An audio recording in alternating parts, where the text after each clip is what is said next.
be of 460. So 460, it can be written as 2 and 230. So 2 times 230 mean 460.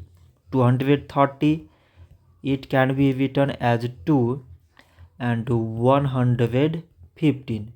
So 2 times 115 mean 230.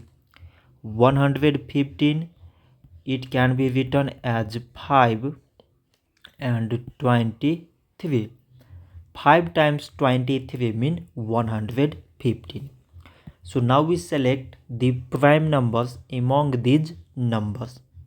So prime numbers here is 2, 2, 5 and 23. So we can write 460 is equal to product of all these prime numbers, that is 2 times this 2 times this 5 times this 23.